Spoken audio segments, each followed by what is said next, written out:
Boa tarde, o meu nome é Carmen Negreiros, sou professora da Universidade do Estado do Rio de Janeiro e é com prazer que eu apresento a todos vocês o LABELLE, que é o Laboratório de Estudos de Literatura e Cultura da Belle Époque, sediado no Instituto de Letras da Universidade do Estado do Rio de Janeiro. O primeiro momento após a criação do LABELLE foi exatamente agregar pesquisadores que tivessem interesse em estudar esse período que se convencionou chamar Belle, nos seus aspectos artísticos, literários e culturais. O resultado desse primeiro momento, do encontro e integração de pesquisadores, já aparece no nosso primeiro livro, Belle Époque, Crítica, Arte e Cultura, que, como o próprio nome já diz, apresenta estudos de crítica de cultura, literatura e arte. O LABELLE tem no seu núcleo duro pesquisadoras, além de mim, a professora Rosa Gens, que é da UFRJ, e a Fátima Oliveira, do Cefet. Nós estabelecemos algumas linhas de investigação como prioridade para os nossos trabalhos, numa baliza temporal que vai de 1890 a 1920. A primeira linha será a de investigar os aspectos relacionados à experiência urbana, a modernização da percepção e a sua relação com a escrita, o que envolve a profissionalização do escritor, não é, e a sua relação com o mercado. As demais linhas de investigação do LABELLE tratam exatamente de compreender o diálogo dos intelectuais com a tradição literária e cultural. Em que medida eles estão preocupados em responder à questão: o que é o Brasil? Quem são os brasileiros? E o terceiro eixo de pesquisa se concentra no estudo das chamadas fontes primárias, os manuscritos, cartas, prefácios, pós-fácios, com a finalidade de expandir a reflexão sobre esse período cultural e literário que apenas ficou conhecido como pré-modernismo na historiografia literária brasileira. Então, como é que se caracteriza a Belle Époque no Brasil? Os ventos do progresso que marcaram exatamente esse período chegaram ao Brasil provocando um enorme desafio e um desejo, assimilados pelos intelectuais, né, que logo questionaram como participar desse período e desse processo, dialogando simultaneamente com a tradição colonial e enfrentando as novidades vindas da Europa, a profunda revolução tecnológica e as transformações significativas no mundo do trabalho, no mercado dos bens de consumo. O marco político de inserção do Brasil na Belle Époque é a transição do Império para a República. Essa mudança significativa vai representar, portanto, uma espécie de inserção ou marco dessa inserção do Brasil no período chamado Belle Époque. Então, o regime monárquico teve as suas bases solapadas logo depois da desastrosa experiência da Guerra do Paraguai. Agora, a guerra não desestabilizou só as bases do Império, mas produziu uma enorme dívida para a economia brasileira, gerando uma instabilidade econômica e política. Logo em seguida, essa estabilidade vai se acentuar com a completa abertura dos mercados, depois a autorização para que os bancos privados produzissem moeda, essa permissão, portanto, que vai gerar uma enorme fraude especulativa chamada encilhamento. Outro grande fator de desestabilização do Império foi a libertação dos escravos, porque os escravos eram tomados, portanto, como garantia de pagamento das dívidas pelos fazendeiros aos bancos. E isso representa, portanto, uma quebra fenomenal e acaba de completar a derrocada da elite imperial. Em seu lugar, aparecem os novos ricos, formados exatamente por esse jogo especulativo, mas que vão garantir a base e representarão a base da chamada Primeira República. O ideário moderno será coordenado na Belle Époque pelos intelectuais, que se engajaram ativamente na função, de construção não só de um novo Brasil, mas de um novo saber. Todos baseados numa suposta objetividade da ciência para encaminhar a sociedade nos rumos de uma evolução regeneradora. Nessa perspectiva, tudo que se relaciona ao passado, à tradição colonial, será considerado, portanto, no âmbito do atraso e da inércia, e tudo vai ser descartado em nome de um futuro desenhado para o país como um futuro de redenção, redenção nacional. Os intelectuais, portanto, adquirem uma forte disposição para agir, por meio de uma pedagogia civilizatória, intervindo, portanto, em vários aspectos da vida social brasileira. O espaço para a realização de todos esses projetos será a cidade do Rio de Janeiro, então capital da República, estruturada até aí como modelo colonial e arcaico. A cidade torna-se representativa desse programa ordenador da sociedade, tanto no seu aspecto físico, no seu traçado, no redesenho do seu traçado, como também enquanto discurso, a cidade enquanto discurso de ordem, de progresso, de civilidade e com perfil cosmopolita. A remodelação urbana do Rio de Janeiro teve o seu período mais forte entre 1903 a 1906, como uma espécie de implementação ou realização desse desejo do progresso tão buscado, tão perseguido pelos intelectuais. A Avenida Central, ou a remodelação e construção da Avenida Central, é um exemplo dos mais importantes da realização desse ideário intelectual na remodelação das cidades do Rio de Janeiro e criação, na verdade, de um novo padrão cultural, de um novo padrão de sensibilidade. Na avenida vão estar lá as associações comerciais, clube de engenharia, as sedes dos principais jornais. Mais à frente vamos encontrar os primeiros cinemas, espaços físicos fixos para exibição de filmes. Não é à toa que hoje esse trecho da avenida se chama Cinelândia. A arborização, os palácios, as lâmpadas elétricas, os calçamentos, as esculturas, tudo isso reproduzem no espaço uma ampla possibilidade de circulação, de mobilidade, mas sobretudo de ampliação do olhar.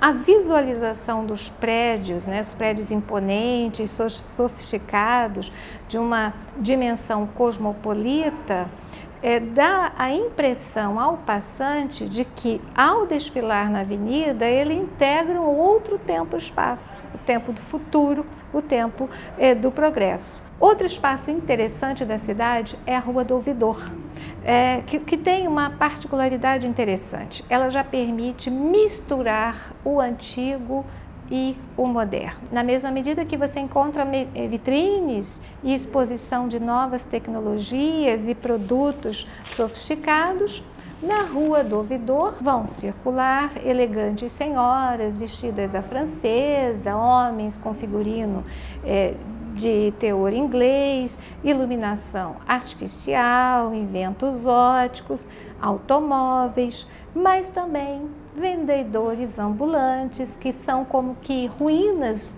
dispersas da escravidão.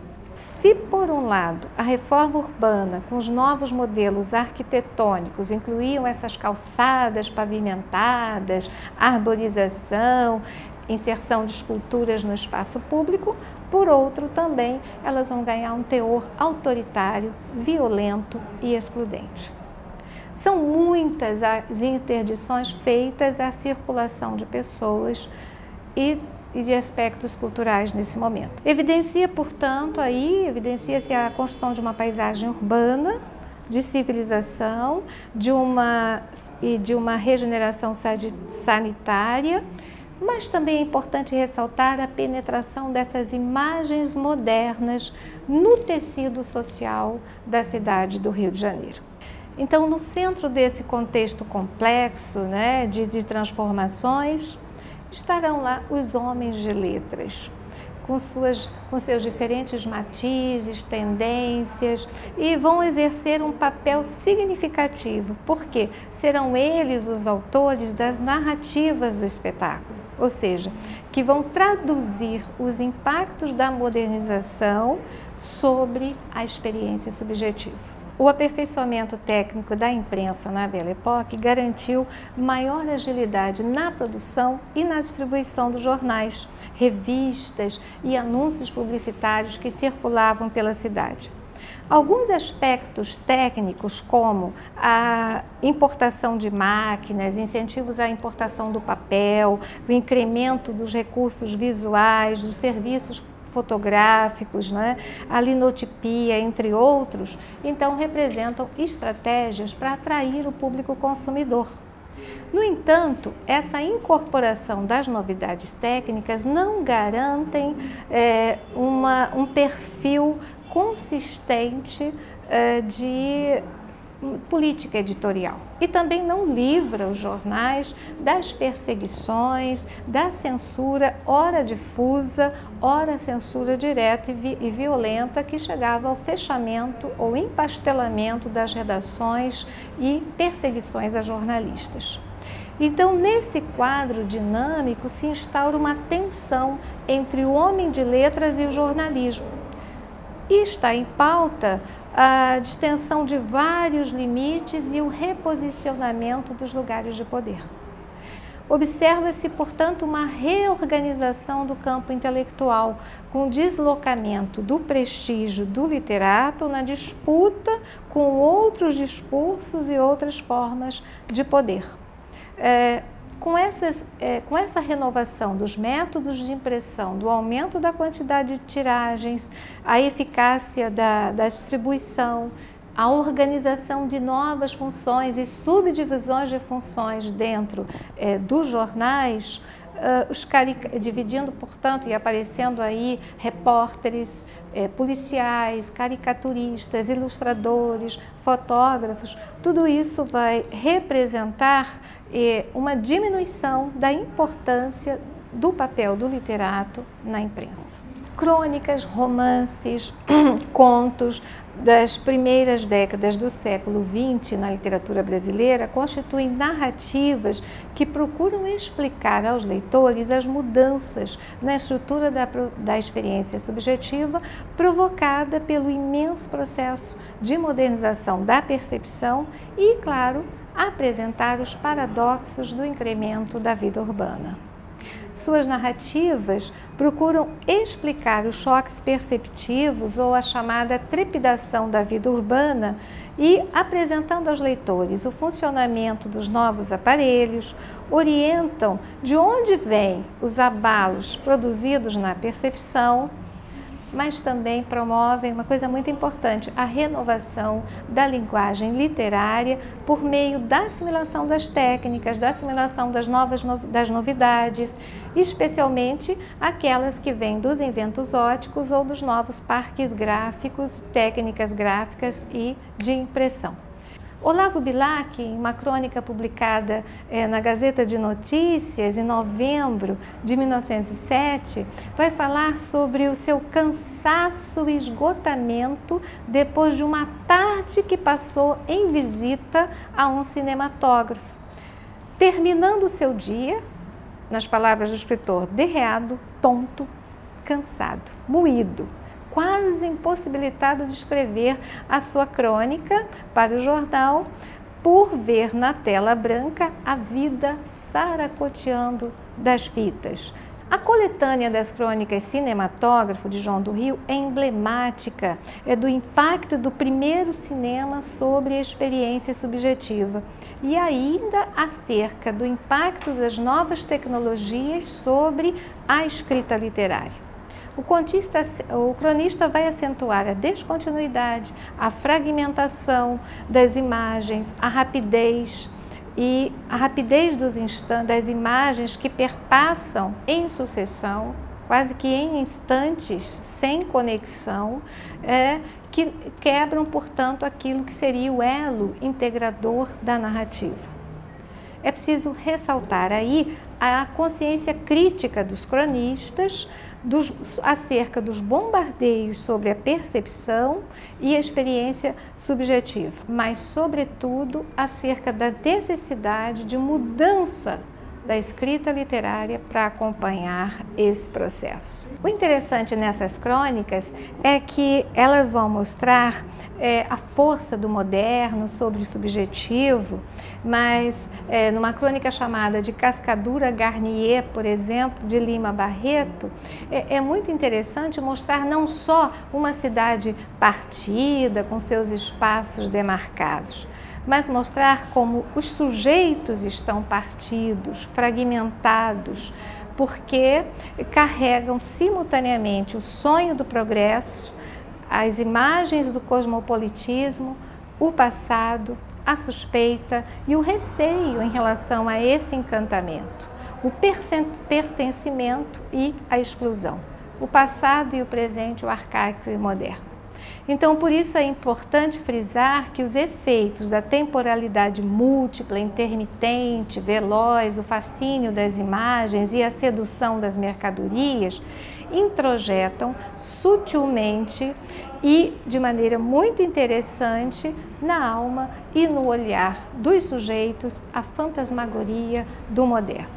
Então, as crônicas, os contos e os romances de escritores como João do Rio, Olavo Bilac, Coelho Neto, Lima Barreto, Benjamin Constant, Figueiredo Pimentel procuram traduzir o ritmo da vida moderna e seus efeitos sobre a estrutura da experiência subjetiva, mas, sobretudo, os seus efeitos sobre a prática literária. Então, significa perceber nessas crônicas que o Rio de Janeiro, a Rua do Ouvidor, a Avenida Central, o subúrbio, a favela, vivem o mesmo tempo cultural da modernidade.